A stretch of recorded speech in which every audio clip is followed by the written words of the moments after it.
Welcome in, listeners. It's Sunday in South Carolina. Welcome to the Touchdowns podcast. We are instant reacting to the events that happened in Columbia yesterday. Gamecocks lose to Alabama 29-22. A heartbreaker for many. Thomas, I'll just go ahead and jump in. I was in the stadium. It was one of those days where leading up to it, even we said earlier in the week, it's like there's no logical reason to believe we can win this game, but you just, as a Gamecock fan, from one Saturday to the next, as the week weighs on and you get closer to the next game, you always have that hope that we're going to pull off a victory. There goes my flag. Whatever. But it was a great day in Columbia, perfect weather. There was a very great crowd, especially considering the slide we're on and a 3-4 team. And I think the crowd showed up. It was electric at the beginning.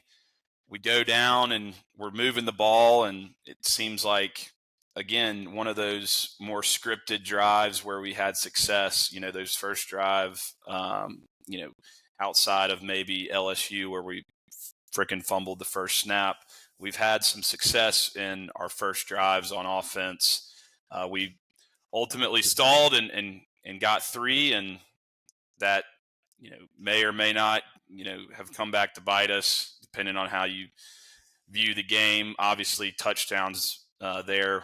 A touchdown there would have been great, but then we have the stop, and it's like, holy shit, like we got some things cooking. And then obviously the play with Rasul, the pick six, that takes, the air out of the stadium. But we battle back.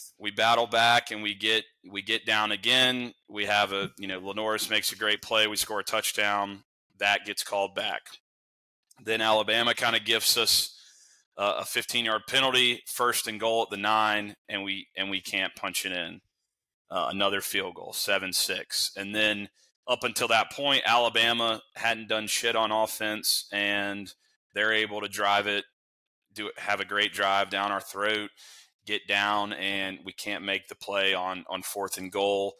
Again, I didn't play football even to a high school level, but it looked like DQ and Sean Murphy had a miscommunication. I mean, the tight end was back behind Sean Murphy. So in my opinion, as I was watching it, I thought DQ should have picked him up because he can't, like, Sean Murphy can't see where the guy is running behind him. And ultimately they ended up playing the same fucking zone and let the tight end go open. So to me, I think it's on DQ. Like, he sees the offensive player, and so he's got to pick it up and make that play. But they score the deep, again, then we go 3 and out, and the defense does a great job to hold before the half, and it's 14-6 at half, and you're like, what the hell is going on? Like, it felt like we dominated the first half and we're losing by a touchdown. And I'm not going to lie, I didn't have a lot of hope after they converted that 4th and goal for a touchdown. I was like, I don't see how we can come back in this game. Like, we're not finishing in the red zone. It looks like they just got their momentum on offense and maybe they figured it out. And I thought we were maybe heading towards a blowout, but this team fought. And in the second half, defense made great plays. And what do you know? We take a shot to Nick Harbor, which I'm on record. Everyone in my section can verify this. As soon as we got the ball, I said, this is a bomb to Nick Harbor. This is a bomb to Nick Harbor. And it was. And it was successful. Slightly underthrown, but still a good throw by Lenoris. Nick Harbor had the guy beat like a drum, so he just had to put it where it was, an easy catch for Nick, and that was an awesome play. And then right there, the crowd's back in it. From that moment until about 2 minutes, I mean, it was some of the most electric I've seen Williams-Brice, in a long time, and I've missed some of the more electric games, unfortunately, the past few years, but it was rocking in there, and you really could feel the juice. And then the last 2 minutes happened, and we'll get into specifics and stuff like that, and talk a little bit about what happened there. But it's just like, I mean, how many times can I get kicked in the dick before I say, Beck, getting kicked in the dick sucks? Like, this isn't fun. And I got 4 more dick kicking appointments the rest of the remainder of the fall. We got 4 more games, and who knows what's gonna shake out between now and the end of the season. But walking out of that stadium, you just feel like you got kicked in the dick. I don't know how else to describe it. Like, it was a terrible feeling. Another one that we let slip, and no moral victories in today's world. And it's just, we had the game, and we didn't win it. So what are your thoughts, T? Yeah, so we did dominate the first half. Outside of the pick six and that final drive they had, we completely dominated the first half. The defense played phenomenal the entire game. I'm going to do everything in my power to get Nick Barrett down the touchdowns this week and give him the touchdown spotlight. Although I could give it to probably several different people this week. I think I'm going to choose Nick Barrett just because he's a senior. But yeah, I mean, to kind of cover what we touched on in the preview, I thought that we needed to be +2 in the turnover margin to win the game. And I think before that final fumble by Lenoris, we were +1. So, we gift wrapped their first touchdown for them, but then we were able to get the strip sack that gave us a short field. I agree, if we were able to have capitalized on that first drive and get 7 instead of 3, that just changes the flow of the game. I can't remember what the yardage was on the field goal that we missed, but maybe if we had a touchdown in the bank already, Beamer might have gone for that one, because we were on the fringe of Joyce's range. I was happy to see Joyce come back and make a relatively long field goal after the miss, because I'm sure that he was feeling a lot of pressure in that moment. But all in all, yeah, I'm too old. I've kind of experienced too many close losses as a Gamecock fan to get. I don't believe in moral victories. We lost the game. We played a lot better than I thought we would.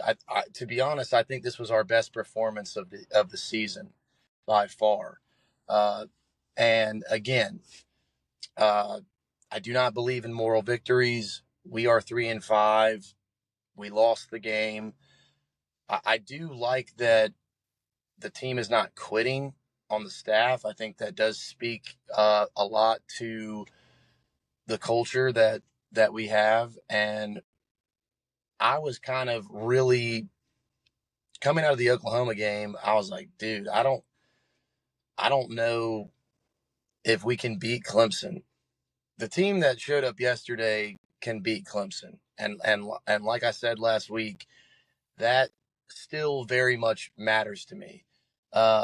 Again, I still don't care. If we would have won yesterday, we probably would have been able to finish the season 6-6 and make a bowl.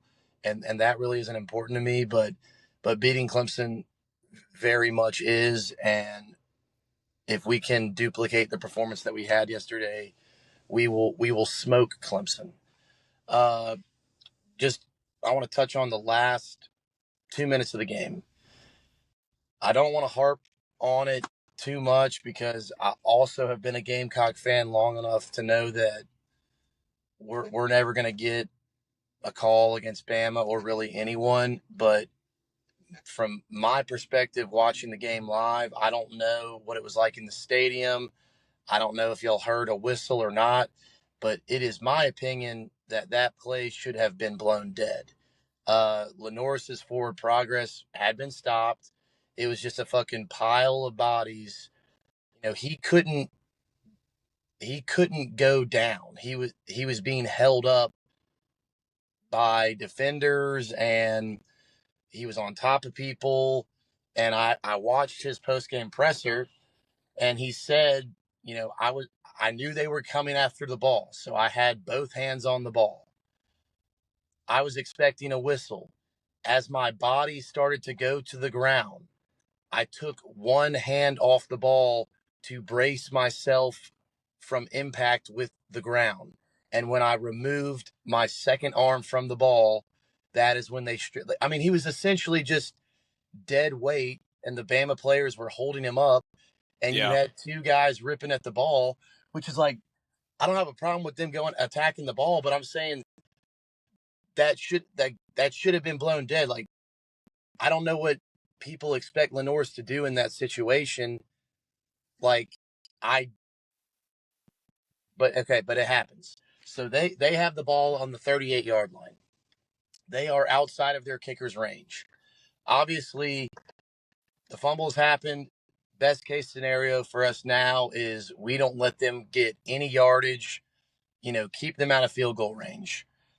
They were able to get um a first down. Yeah, So they we got a had to first down. Yep. so we had to exhaust our timeouts. But then they actually, in my opinion, practiced pretty poor clock management by throwing it on 2nd and 10, and it was an incompletion, which Right. preserved the clock. So the situation was there was 40 seconds left in the game. We have 0 timeouts. It's 3rd and 10. Um, Ideally, uh, they snap it, and they're probably going to run it at this point. We tackled them in the backfield, forcing them to call a timeout, forcing a long field goal on the fringe of their kicker's range, and hopefully we block it or he misses it. But Bernard got the first down, and at that point, once he gets the first down, we now need to let him score, which is exactly what DQ Smith did. I don't know if people saw it, but he literally could have pushed Bernard out of bounds, and he pulled up, and that was the right thing to do. And what Bernard should have done is, once he got the first down, get as much yardage as you want, but he should have gone down. So then Alabama can kneel it, let the clock run down to 3 or 4 or whatever you want to have it, and kick a walk-off field goal with no time remaining. Because he scored, he actually gave us the opportunity to get the ball back. I know we didn't have any timeouts, and it's a low percentage thing that we could have gone the field in that time, and we didn't. But they shouldn't have given us the ball back. And it was Yeah. the right thing for DQ Smith to do, to let him score after he got the first down. I just wanted to, kind of clarify that for Gamecock fans that might have been upset about us allowing the touchdown. We did that on purpose, and that is the right thing to do in that very specific situation. Yeah. I mean, I agree with you. I saw it. That was right on the away sideline, close to, right in my vantage point. I sit down in the corner of that end zone near the student section, and right above the band, and that's what I saw with my eyes. I knew we let him score, but what sucked is the whole defense got fooled by Jeremy Bernard being in the Wildcat, and he faked the pitch to Ty Simpson, because they had run some trickeration out of that formation earlier in the game, especially I think on the 2-point conversion. Point And And so the whole defense got fooled, especially both linebackers, Fred Johnson and Sean Murphy, which even allowed. So, ideally, your linebackers have better eye discipline, and we stop Bernard before he gets to the first down, forcing them to kick the field goal. But, yeah, to your point, once he got the first down, the chance to win the game is with your offense, rather than but then there's a devil's advocate at play. It's like, knowing what we are offensively, is there a better chance of us blocking a field goal, something that we do well under Beamer, versus trying to drive? And the thing is, like, it shouldn't have been a 90-yard drive. Like, Nick fumbled the kickoff, and we botched the return. So realistically, Right. everyone's like, we can't go 90 yards. It shouldn't have been a 90-yard drive that we're, it should have been 70 or 60, still low percentage based on the way we throw the ball and protect in an obvious passing situation, still low percentage. But what are the chances we block that field goal on a chip shot where the kicker doesn't have to get a low liner to get distance? I mean, he's just popping that thing popping that thing right up 20 yards, to where we would probably have to get someone off the edge to block it. But it's, to your point, I think people were up in arms about that, and I think most of them were wrong, and they were probably, drunk tweeting or just frustrated about how that happened. But yeah, I agree. It was probably the best chance we had to keep the game extended. Well, I mean, you'll remember last year in Tuscaloosa, it was kind of a similar situation. They scored a touchdown when they could have just possessed the ball and drained more of the clock. But last year we did score, right. and we got the onside kick. That's why we were in position to win. So situational football wise, letting them score the touchdown was the proper move to preserve the clock. Like, at certain points in the game, time becomes the most important factor. And you if they run the clock out on you, then you automatically lose. It's a low percentage, but it's higher than zero. Right. Yeah. No, I'm with you. And again, it sucks that it even got to that point, because we had the ball in our possession, tie game, and a lot of people,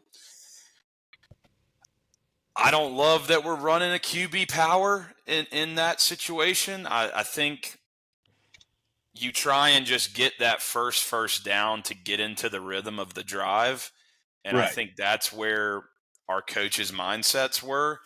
And we had some decent success with Lenoris running the QB power. I mean, I'm looking at the numbers. The running back numbers are fucking awful, as they have been all season. I mean, Fuller 12 for 19, Rasul 5 for 17, Oscar 2 for 8.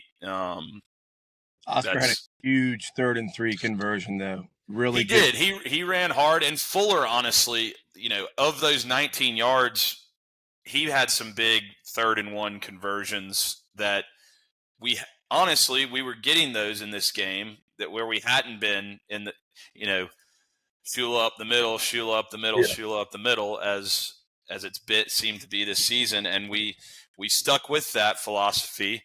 And we actually got some first downs in this particular game. It just sucks. We can't, Lenoris 18 carries for 67 yards.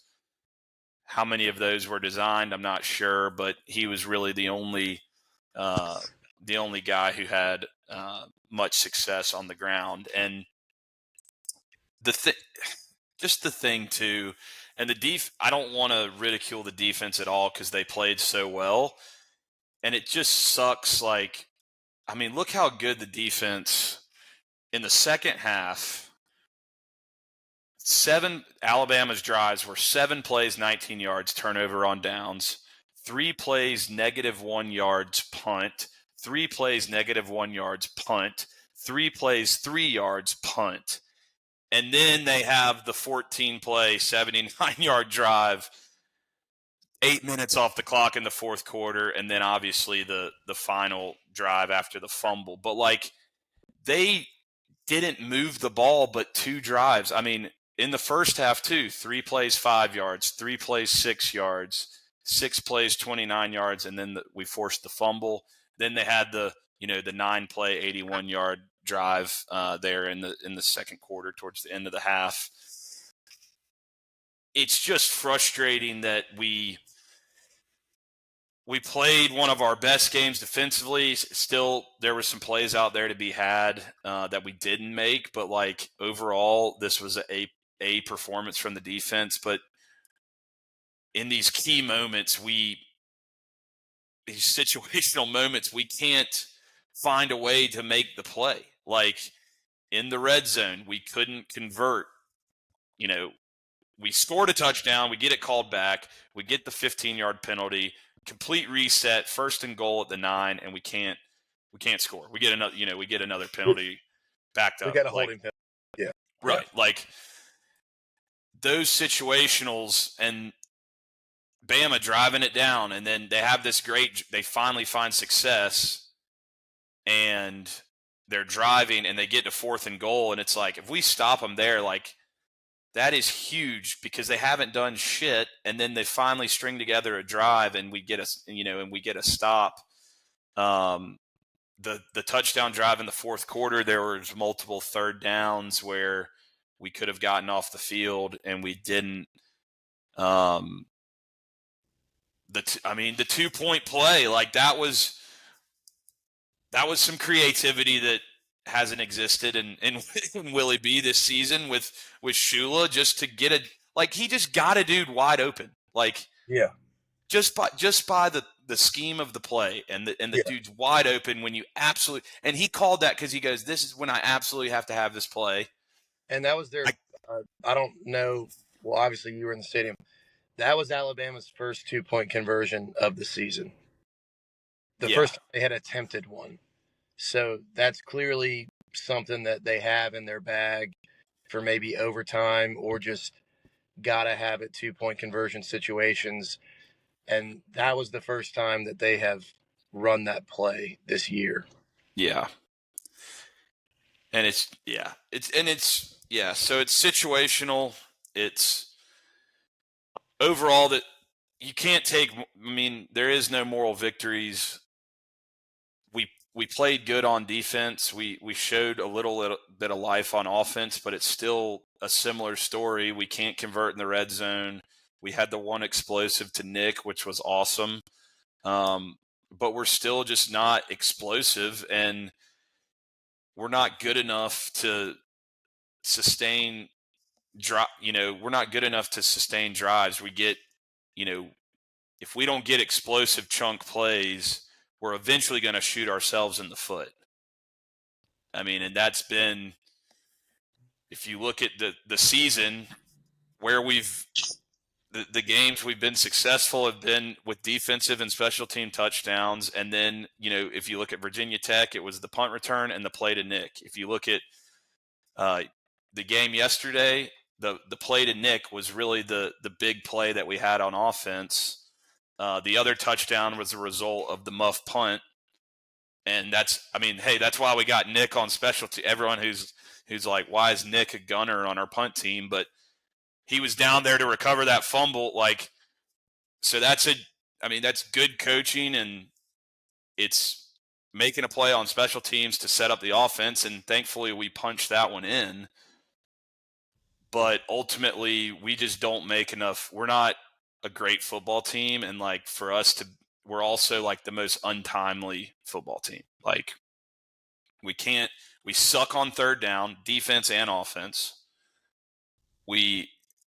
It's just, I don't know. It's just depressing. Like, if we seem low, I mean, last week we were a little bit more animated. It was just more, I don't know, just an ass whooping, and it was more anger, but like yesterday was just depressing being in the stadium. And it was like, I can't even say. I was walking out and I told Anne Marie, I was like, this is like, I'm surprised, but I'm not surprised. Like, how could this happen? But also, it totally makes sense that this happened, because this happens all the fucking time. Like, maybe that'd be a good segment we can do, our most painful losses as Carolina fans. We could probably devote a full episode to that. Maybe after the season, when there's Dude, less when there's less we, to we, we, we could do painful losses for 3 months of episodes in a row. just cover each one of them individually. Yeah, just break it down by season and or decade. Because to be honest, God. yesterday wouldn't even crack my top 10. No, and that was brutal. That shit was brutal. I mean, where we go from here, again, we talked about not really having hope in this game, and we got a hell of a lot of hope there, from our team, and just to be let down. I mean, Ole Miss beat Oklahoma. They're good. Like, A&M looks really good. Marcel Reed dominated last night against LSU. I mean, this team we didn't really expect. But to your point, at least they're fighting. Like, I think one of the differences between Beamer and Muschamp has been, like, those Muschamp teams just kind of laid down. At least it felt like. I mean, maybe, prisoner of the moment, but I felt like the team fought, and we weren't. Beamer seems to just be able to motivate the guys in the locker room, and when it seems like all the chips are, when all the chips are down, we usually fight and have our better performances under Beamer when it feels like we are lost and like we don't know what the fuck we're doing. Then we turn around the next week and it's like we were talking about 2-touchdown favorite. Like, I thought it should have been closer to 17 or point line, and I didn't really have any faith in us covering that. And literally, we had the chance to win it outright. So, I mean, again, we might get to Wednesday's episode, and we might have the faith to beat Ole Miss, but it's depressing, and it's gonna get more depressing as we invite two of our Bama friends on, to let them gloat on the podcast. Ross, are they teed up at this point, or do we need to keep chatting a little bit? Yeah, I mean, just wrapping up our portion of it. I hope the team continues to play for each other. I really want to beat Clemson, and even if we lose to Ole Miss and A&M, I would prefer to lose competitive games where we do good things, similar to the Alabama game versus the Oklahoma game where we don't do anything well. Each week we should just try to play as well as possible, and how many wins that results in from now to the end of the season, who knows? But the one game I desperately still care about and want to win is the last one. So we need to do everything we can to continue to play better until that game. Yeah. No, I'm with you. What's up? And here comes the brother of the groom. What's up, William? Can you hear us? I don't have visual on I'm working on my camera. These guys are podcast newbies. This is true. How we doing, biggest brother? What's up, man? I can't see him. I'm working on my camera. Hang on. Taylor might not have a camera. It sounds like he's in the car. I am cruising right now. All right? Brotown's getting his camera fixed out. What are your thoughts on the game, Taylor? I know you were clenching your butthole and you were nervous as hell in the fourth quarter. You nailed it, dude. Yeah, that was a lot more nerve-wracking than I was hoping it would be. But to be honest, going into Columbia, I think I told you this earlier, Dugas, hate going on the road to play a team that's got nothing to lose. And that was what I was worried about going into this one. Yeah, I'm surprised we didn't. Yeah, speaking of like a team with nothing to lose, which we are at this point, and we were even, going into the game yesterday. Like, I'm surprised Beamer didn't throw more wrinkles as far as maybe probably the Oklahoma fake punt. Maybe he didn't want to call a fake after that. Well, but I'm surprised we didn't try any more shit just to our try and win that game. defense The was defense was playing great. Our so. defense was playing well enough that we didn't need to be gimmicky. Like, if anything, defense put Beamer in a position to where he could actually play field position and be like, okay, like, we're getting stops, so I don't need to give Bama anything easy. Don't give them a short field I think that's probably why we didn't go for it on that field goal attempt that Joyce ended up missing, because gone for it on fourth in that area of the field and that down and distance several times prior in the season. It has shown enough through that. Like, Yeah. Grow Town. Here, guys, honored to be here. Yeah, all right, so Taylor was watching on his TV. He lives in Chicago for the audience, but both of these guys, Taylor and William Reynolds, they're just like Thomas and I, two brothers, but they were raised in an Alabama household. They both attended Alabama, and so they are just like us. Just they got lucky. They got lucky. Cancellation out here. Yeah, Taylor, try and stay muted unless you want to say something, if it's possible. Yeah, I got you. But these guys are just like us, except they were fortunate enough to be born into an Alabama family, and so they've seen 6 national championships in their lifetime. I think 3 of which when Brotown was in college. He went 3 for 4, right? Is that correct? Yeah, 2009, 2009, and then me and Taylor were in school for the back-to-back 11 and 12. God, but what is it like, dude? I mean, I'll just go ahead and say, like, Taylor was, out of town, but I was a little late to the game, but I was there for 2010 Garcia game. I was there for the Najee Harris game. But for all the fans, South Carolina fans out there, I truly believe and will tell anyone that'll listen that Williams-Brice Stadium is a vibe. It truly will baffle a team to have just struggles throughout the game. And clearly that was the case, even though we had some hard games coming up to this one. But Williams-Brice was rocking. I mean, it was truly an atmosphere that I might be tapped out on Williams-Brice, but it is, if you haven't been there, I was definitely on the edge of my seat. But kudos to the fans, and that was a hell of a game. Talk about that for a second, because you were just in Tuscaloosa for the Tennessee game, rowdy as hell, and week before when the Vandy game day. How would you compare them?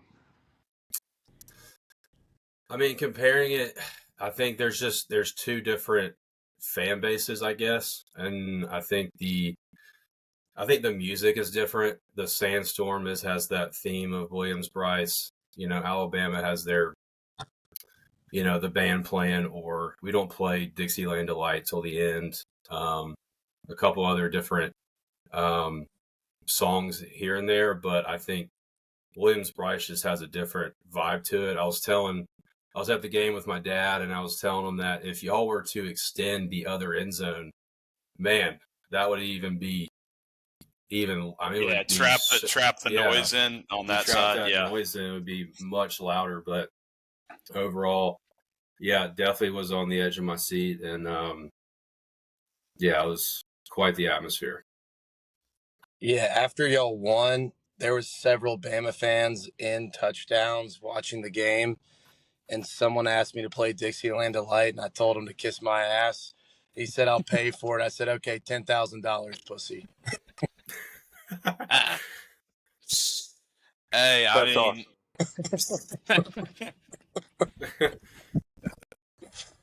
what, Brotown? So like the, and I was, I was there too, but you're obviously coming from an away perspective.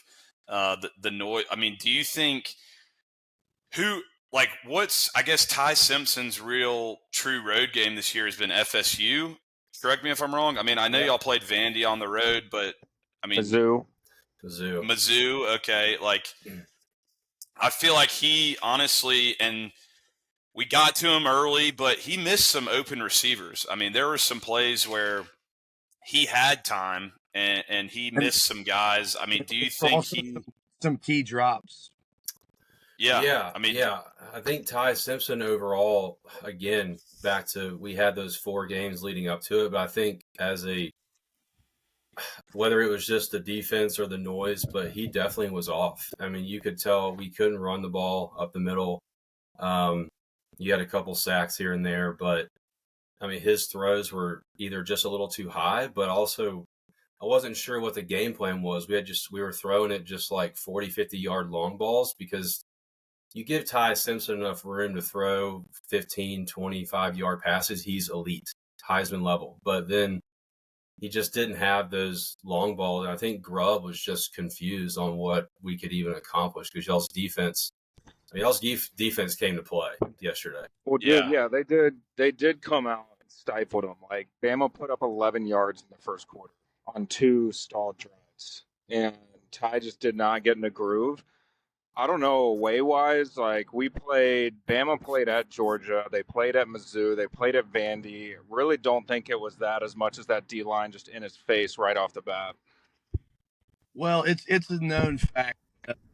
McLeod, shout out Parks McLeod, shout out Will Myers. Georgia's home presence is not good, so that wouldn't have really been comparable to what Ty was seeing from Williams-Brice Stadium yesterday. You can clip that, Ross. Yeah, it was really the defensive. I mean, really our interior defensive line that was playing great. I mean, we talked about it I know the Reynolds brothers are fans and listeners of the show. And so in our preview episode, when we were talking with Trevor, one of the things was the offensive line has been shuffled a lot for Bama this year. And I think, Dylan Stewart made some plays. He forced a couple penalties on the edge, but really it was our interior defensive line. Thomas is going to do the touchdown shout out for Nick Barrett, who's number 93, the defensive tackle who made a lot of plays. But where the fuck was I going with this? From a perspective of now that y'all are going into a bye week for Bama, what y'all have seen, maybe South Carolina showed a couple, chinks in the armor, like how to beat Bama. Obviously, Florida State did actually win against y'all, but that seems like it was forever ago, just because of the run y'all have been on since that game, and Florida State's kind of fallen to the wayside. I mean, are y'all coming out of this game? What are some of the concerns as a Bama fan going in? You go into the bye week and then you have the home stretch of the season. I mean, my first concern is at least the last couple of games, we've been, I think, less than 100 yards rushing on the ground. So, I mean, if Ty Simpson doesn't have that space to throw, he has made some great plays, getting out of the pocket and throwing if it's a wide open receiver. But I think we truly have to get the ground game going on a consistent level, not to open up the passing game even more. Because normally we're running five running backs. and sometimes we use Bernard now because he's, he was a high school quarterback. So consistently getting the run game going to get Ty Simpson more comfortable with. We got 3 home games, LSU, Oklahoma, then Eastern Illinois, and then we go on the road on the Iron Bowl, which I'm now just terrified if we play like we did yesterday in Auburn. Not looking forward to what that'll come out to. Yeah, question for both of y'all. Have y'all been running Bernard and the Wildcat like that much this season? I mean, I haven't watched enough Bama football to know if that was something normal or if that was a wrinkle that y'all put in for this game. But that was y'all made some of the key plays in the game were when he was lined up as the Wildcat quarterback. Dude, this is where I would give a lot of credit to Grubb and their ability to not necessarily draw up trick plays, but just spicy formations. And give some credit to Carolina's D, the first time Caden Proctor's been stopped while holding the ball. So that was interesting to see. Yeah. Yeah, that was But hype. Jeremy's just dynamic, man. And he's come, he came from Washington with, obviously DeBoer and Grubb, and I feel like they're very comfortable utilizing him in a number of spots. So it's not the first time he's lined up in Wildcat, but hopefully they don't necessarily need to throw as many wrinkles in, and we'd like to see, like Brotown was saying, some more ground game established would be very, very helpful in the long run as they start matching up against some of these harder teams going into any kind of postseason aspirations or SEC title game, anything like that.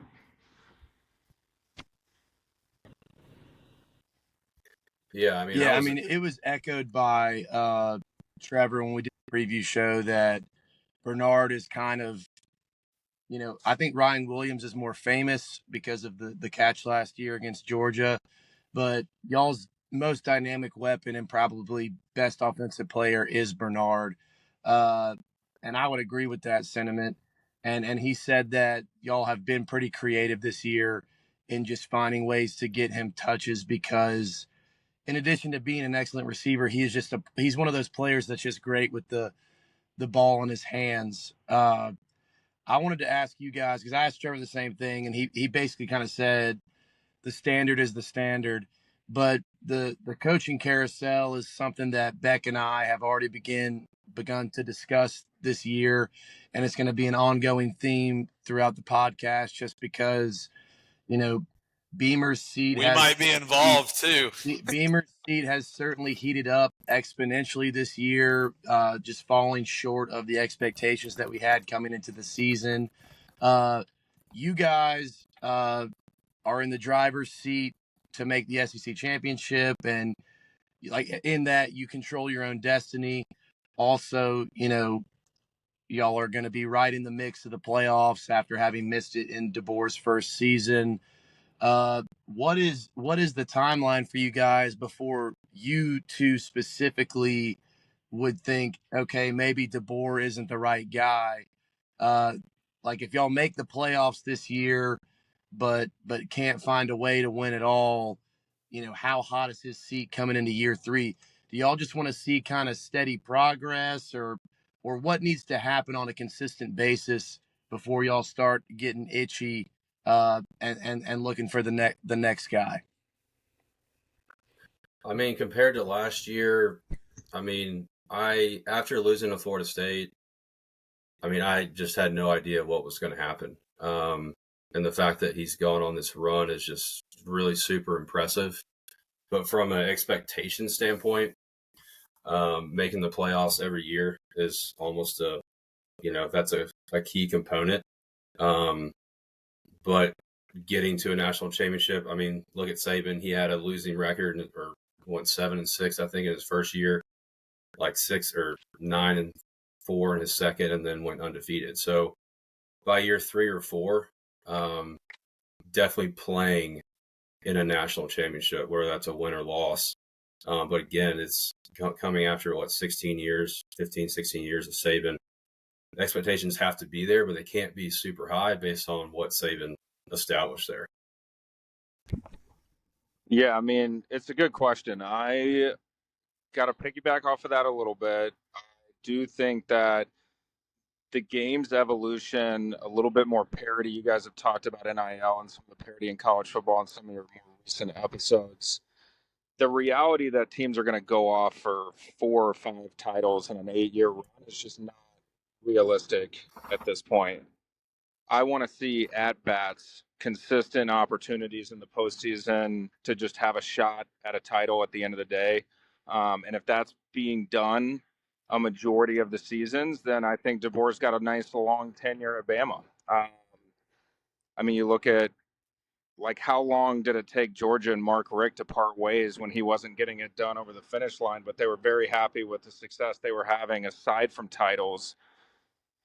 Think something along those lines where it would have to be consistently missed playoff appearances in order for that seat to start getting a little warm, in my opinion. I think most Bama fans are aware that we're not going to see a title every other year in this new era of college football. Yeah, I mean, even, all right, so hypothetical, if Saban was 10 years younger, and do you think he would have retired? Do you think he retired because of this new era? Or because to me, it's like, dude, you're 70, you can go do the TV thing, have a cush retirement, but like everyone's kind of saying like, oh, like Saban kind of backed out right when it was getting tough with NIL and he didn't know how to navigate it. But like, to me, I personally don't believe that. But like, what are y'all's thoughts on like, do you think Saban kind of checked out because of the NIL era as far as like wanting to coach in college football? It's got to be a combination of a few things where timing, his age, the success he'd had, and the changes in football. I mean, to answer your question, if he was 10 years younger, I don't think there's a chance in hell he doesn't dive in and ultimately figure out one of the most effective ways to navigate NIL. But at this stage, it was kind of like, why go through that for maybe an upside of a few years when the goal was to get out at some point soon anyway?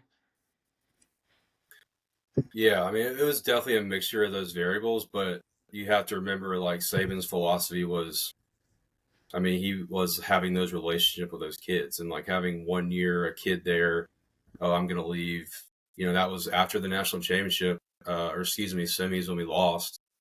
A player went into his office and said, how much are you going to pay me next year? And so he can't like use his philosophy of teaching these kids, get an education, and having a career outside of football. So again, I mean, he may have stayed and, like Taylor said, learn it and adapt to it. You know, Yeah. Billy Bean, adapt or die.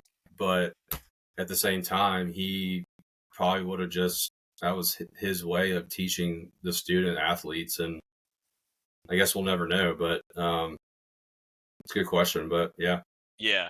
Because I feel like what he did was like he was very adaptable to like going from like a pro style offense to a more of a Right. college centric spread out like I mean, hell, that team with like Jerry Jeudy, Devontae Smith, Henry Ruggs, and Jalen Waddle, like 4 just straight NFL dudes. Like whereas like his old teams, it was just like Julio or Amari Cooper, and it was like one NFL guy with some decent college guys, and we just have workhorses in the backfield. But then he adapted and changed. So like, I think he would have changed, but it's curious to like the to draw the college basketball comparison, like Jay Wright at Villanova, 3 national championships at a school like Villanova, and then all this NIL shit, and he's like, peace, like I'm just gonna go do TV.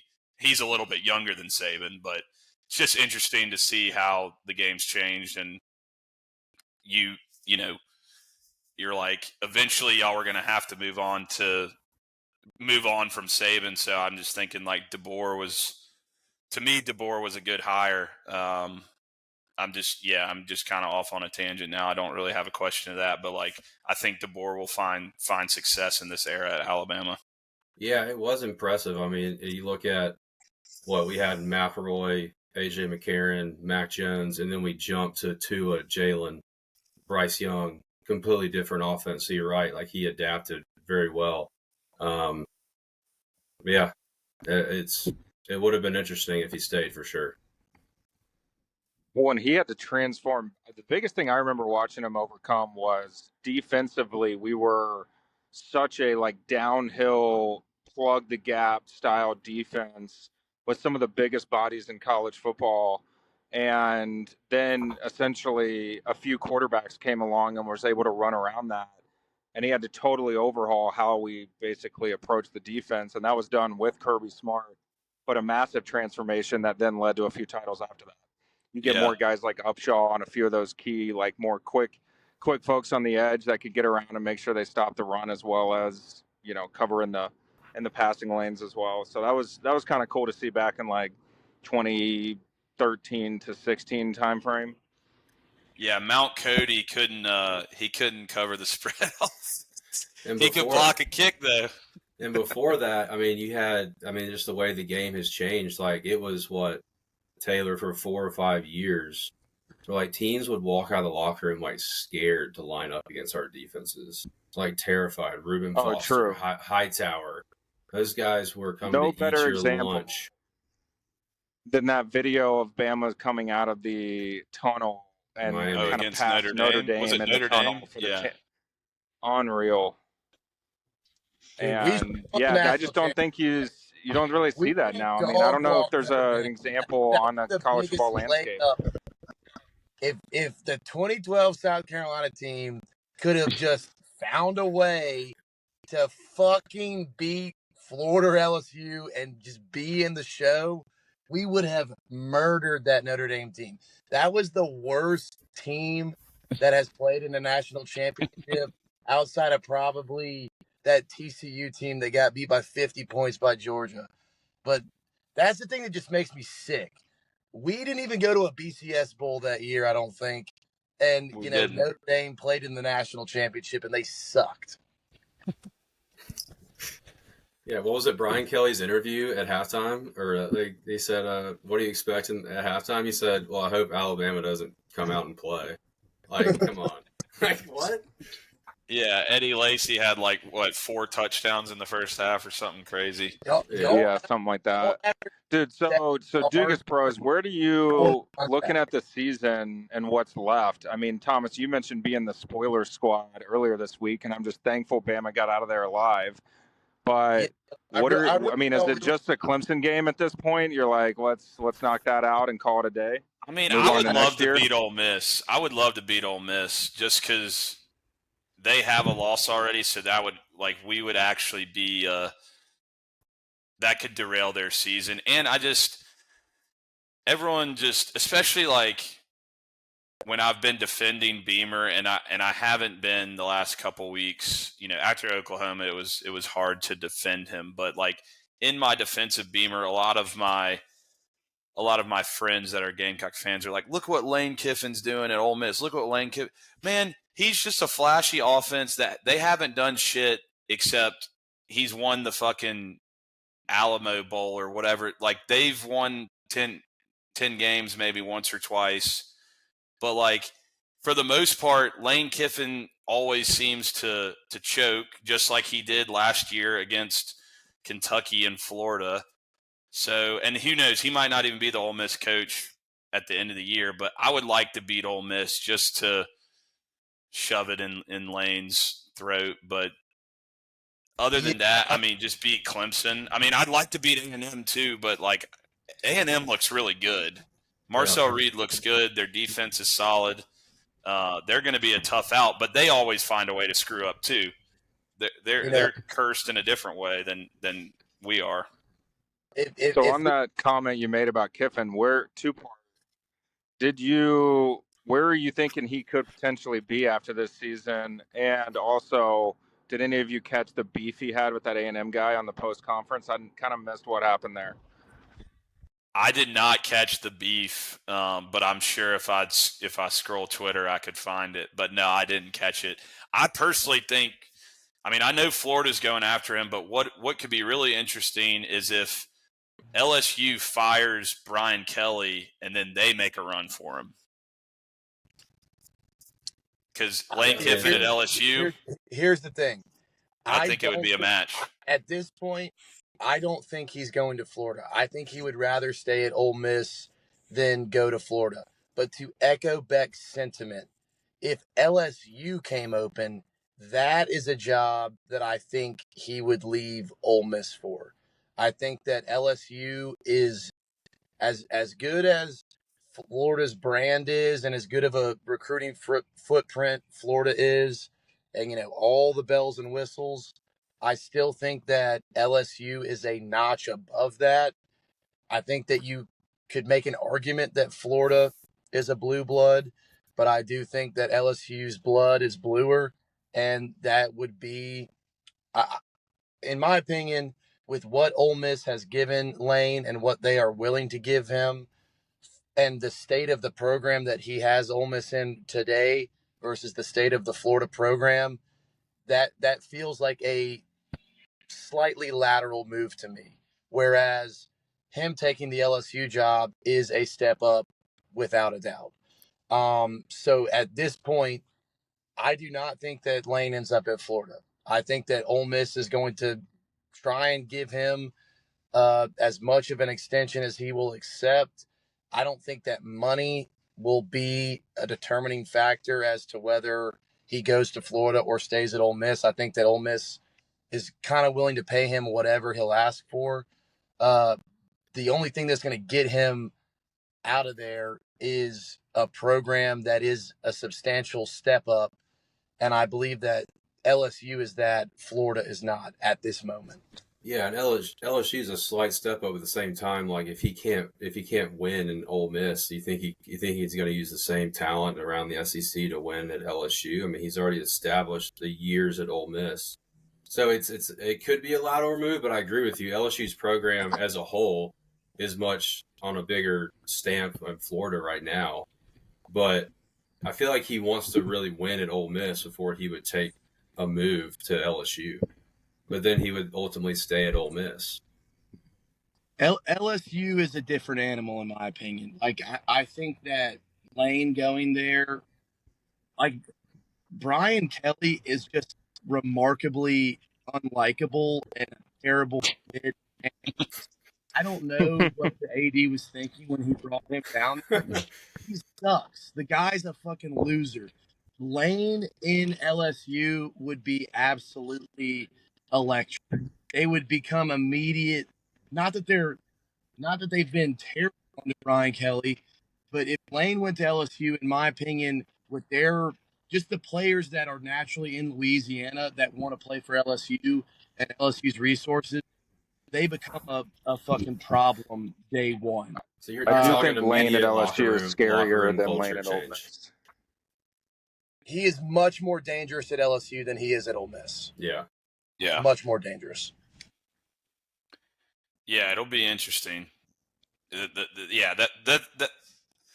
thing about the coaching carousel is there's going to be a few more jobs that open up, and also Thomas and I have been talking about how guys are going to get plucked from pretty solid, like a Lane Kiffin leaving Ole Miss. That opens up the Ole Miss job. So who's going to fill that, like the carousel of where guys are going to be pulled from? That's going to keep it from being the most ridiculous offseason in college football history is if, for whatever reason, NFL coaches come down to college. Imagine that. I mean, not only are there as many college jobs open as there are, what if some of these college coaches that are in good positions and not being fired take an NFL position like Harbaugh did? Yeah. There are rumors that Sark wants an NFL job.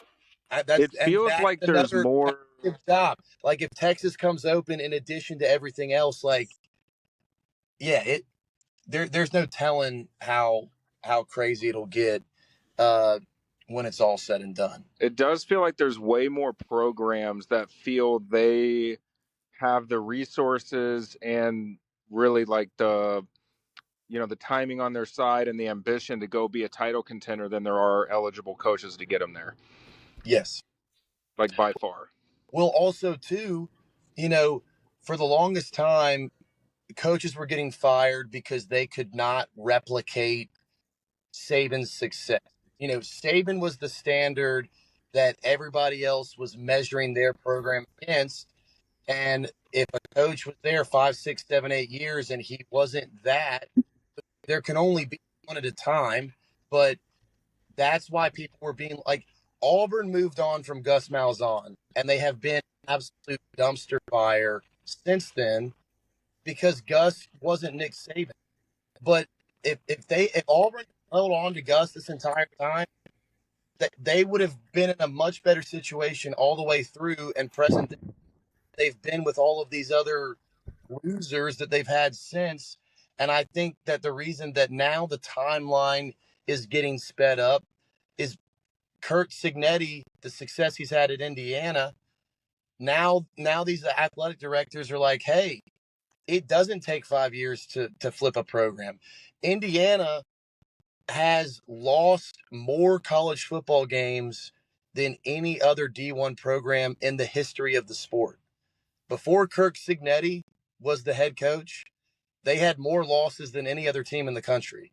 And since they've hired him, they are tied for the second fewest losses in the country. So if you find the right guy and you have the resources and you get behind them, it can actually happen overnight now. So the patience level for everybody is even quicker than it used to be. Like it used to be like, okay, we want to be Nick Saban in Alabama. We think that this is the guy. We'll give him 5 years. Now it's like Billy Napier was on the hot seat in year 2. Like if you can't win immediately, they're already like raising funds for your buyout. Yeah. No, it's gonna be interesting. This is great. I'm restricted for time. William, Brotown, Taylor, just give us your final thoughts on the game yesterday and outlook for the season for Alabama, and then we'll let y'all jump, and then Thomas and I got to recap the DB Blitz, and then we'll wrap this episode. Appreciate y'all jumping on, for real. Go ahead, Willie. Yeah, I mean, final thoughts. I think, from a Bama standpoint, it was a survival trap game. I said that from the get-go. Saw some real adversity from our team to stay in it with the crowd noise. Y'all's defense was just unbelievable. And then, it's like any other team that's always just ripped us apart with running the QB. I mean, Sellers was just an absolute Superman. Then looking out on the rest of the season, 3 home games. I'm hoping, for some great wins in Bryant-Denny, and then closing out in the Iron Bowl. It's going to be interesting how the SEC championship, comes out with the amount of teams. You could have like 5 one-loss SEC teams. So I don't know how they're going to break that up. But had a great experience. Williams-Brice is next level. Kudos to y'all's fans. It's awesome. And I appreciate you having me on. It's been an honor. Yeah. Yeah, I'll be quick. From where Bama was after week 1 and just not sure whether we were throwing in the towel or what have you, to where they're at this point in the season, I'm obviously ecstatic. I knew this was going to be a tough road of a couple matchups, week after week. Going into Columbia is never easy. So, yeah, getting out of there with the win, I was excited. I would love to see a few things cleaned up. I'm not sure what Ryan Williams is waiting on in terms of kind of popping off this season. Couple of drops, even Ty. There was this was his lowest. I'm not sure whether FSU or the Carolina game was lower percentage completion rate, but they were both pretty low. So, it was odd to see him kind of struggle on that. And hopefully he gets it cleaned up a little bit and ready for LSU after a bye week, man. I'm excited for them to get some rest and hopefully get our backfield a little healthy since Jam Miller's been dinged up. Yeah.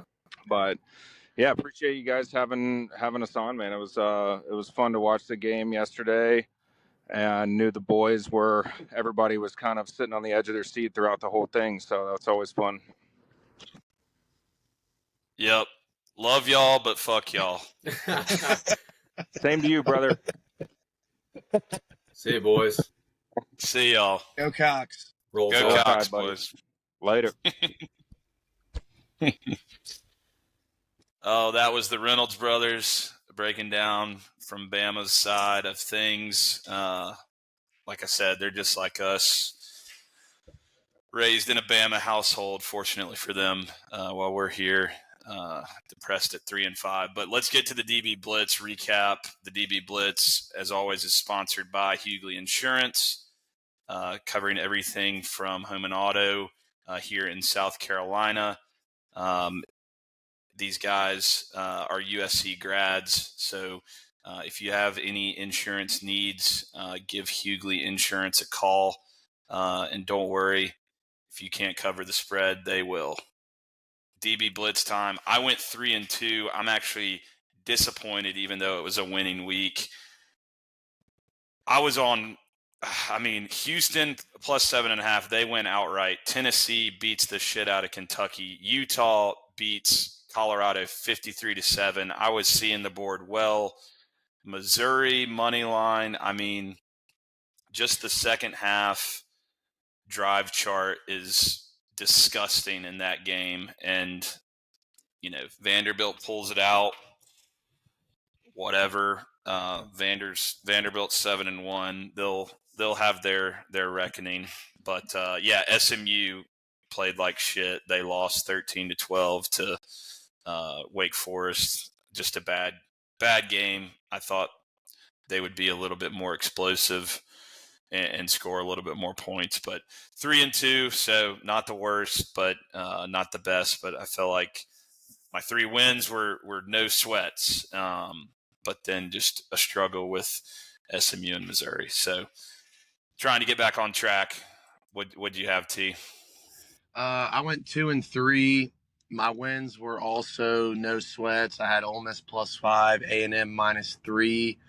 The thing that really stung was the Auburn Arkansas game. I had Arkansas in a pick'em. They were up, I think 10 points in the fourth quarter, and they had like 2 consecutive. They had a pick six and then a fumble that gave Auburn a short field. They really just kind of melted down at the end of the game. And then my 2 fade plays, which were Virginia -10 against North Carolina and Oregon -33.5 against Wisconsin. The Virginia-North Carolina game went to overtime. Virginia won the game, but only by a point, didn't cover. Oregon, they only scored 21 points. They They did might allow. be dog shit. I think Oregon is on watch it. If they make the playoff, that's a auto fade. If they're in the playoff field, whoever they're playing. I will now be fading Oregon when they play good teams because I think that they are fraudulent. But yeah, 2-3, still above 500 on the season. And I'll attack the board with vigor next week. Yep. This was a great episode. Depressing result for the Gamecocks yesterday. It was fun to have Taylor and William on for a little bit of discussion and then just recapping the DB Blitz. Send questions via Instagram, Twitter DM, comment on our YouTube page, and we'd love to talk about that stuff. Like and subscribe on whatever platform you choose to listen or watch. And as always, we appreciate everyone who watches and interacts with the show.